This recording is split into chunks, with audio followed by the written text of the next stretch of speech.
অন্বেষার গল্পকথায় আপনাদেরকে আবারও স্বাগত। আমার আজকের গল্প নীলকণ্ঠ, কলমে সায়নদীপা, গল্প পাঠে অন্বেষা।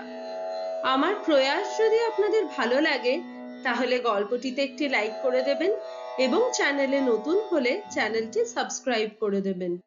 তাহলে শুরু করা যাক আজকের গল্প নীলকণ্ঠ। কি দেখছো? তোমায়।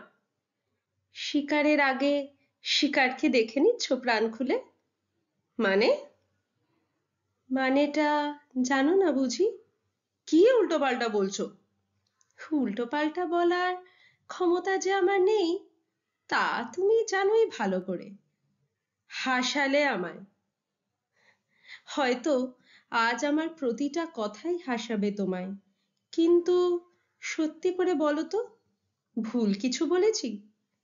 বাবা, ঠিক ভুলের হিসেব তুমি আবার কবে থেকে রাখতে শুরু করলে? ঠিক যবে থেকে তোমার জীবনে ওই নতুন বান্ধবী এসেছে তবে থেকে। নতুন বান্ধবী? কেন, তোমার ডাক্তার বান্ধবীর কথা আমি কিছুই জানি না ভেবেছিলে? ওর সাথেই তো দেখি এখন তোমার যত কথা। আমি শুধু একটা প্রয়োজন হয়ে রয়ে গেছি তোমার জীবনে। হঠাৎ এমন কথা বলছো কেন?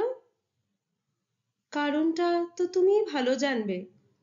সত্যি করে বলো তো, তোমার ওই বান্ধবীর সাথে পরিকল্পনা করে আমাকে পৃথিবী থেকে সরাতে চাইছো, তাই না? রে, তোমার মুখের পরিবর্তিত অভিব্যক্তি বলে দিচ্ছে যে আমি ভুল নই। সে তুমি আমাকে চাইলে মেরে ফেলতেই পারো, বাধা দেব না। কেনই বা দেব? তোমার জন্যই তো বেঁচে আছি আমি। এখন তুমি না চাইলে। চুপ করো, দয়া করে চুপ করো। আমাকে চুপ করালেই কি সব মিথ্যে হয়ে যাবে? আমি জানি তুমি আমায় মেরে ফেলবে, না চাইলেও হয়তো বাধ্য হবে। কেননা ওই কুহকিনী যে এখন তোমার সমস্ত মনে আধিপত্য বিস্তার করেছে। তোমার মন আর তোমার নেই। প্লিজ চুপ চুপ।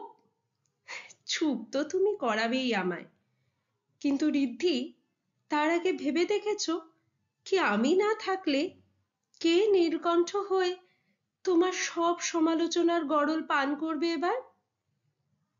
আমার লেখার সমালোচনার দায়ভার আমি নিজেই নেব। হঠাৎ করে এত সাহসী হয়ে উঠলে যে? তা সবই কি তোমার ওই নতুন বান্ধবীর জাদু? তুমি নিজেও জানো ঋদ্ধি, কতটা কাপুরুষ তুমি। সমালোচনার ভয় তোমার কতটা তীব্র যে অবলীলায় নিজের সৃষ্টিগুলোকে আমার নামে প্রকাশ করো। তোমার মধ্যে যে প্রতিবাদী লেখক সত্তা, সে তোমাকে লিখতে বাধ্য করে, আর তোমার মধ্যেকার কাপুরুষ তুমিটা তোমায় পেছন থেকে টেনে ধরে। তোমার ওই কাপুরুষ সত্তাটাকে কোনো দিনও তুমি মেরে ফেলতে পারবে না ঋদ্ধি। তোমার বান্ধবী আমাকে মেরে ফেলার ইন্ধন জুগিয়ে নিজের কার্যসিদ্ধি করতে পারে, কিন্তু তোমার ওই আসল কাপুরুষ তুমিটাকে পারবে কি শেষ করতে? চুপ, একদম চুপ। চুপ তো করবো না আমি। আজ না হয় কাল তুমি আমাকে শেষ করবেই। তার আগে বলে যাব না আমার মনের কথাগুলো? তোমায় আমি ভালোবাসি ঋদ্ধি, এখনো সমান ভালোবাসি। আর তাই তোমাকে সাবধান করে যাচ্ছি, ওই কুহকিনীর মায়ায় পড়ে নিজের এমন ক্ষতি করো না। তুমি পারবে না সমালোচনা সহ্য করতে। এসব বলে তুমি আর আটকাতে পারবে না আমায়। তুমি তুমি একদম ঠিকই বুঝেছো, মরতে তোমাকে হবেই। আমার জীবনটা শেষ করে দিয়েছো তুমি, আমার সব সৃষ্টি তোমার নামে চালিয়েছো। আমি চালিয়েছি বলো না, তুমি স্বেচ্ছায় আমার ওপর চাপিয়েছো সেগুলো। তা মারবে যখন মারো আমায়। হাত কাঁপছে কেন তোমার? মারো বলছি, মারো। ফেসবুকে খবরটা পড়েই আনন্দে আত্মহারা হয়ে কাকে যেন ফোন লাগালেন psychologist Srijata Basu. Hello aunty, congratulations. লেখিকা ঋদ্ধিমা অবশেষে শেষ।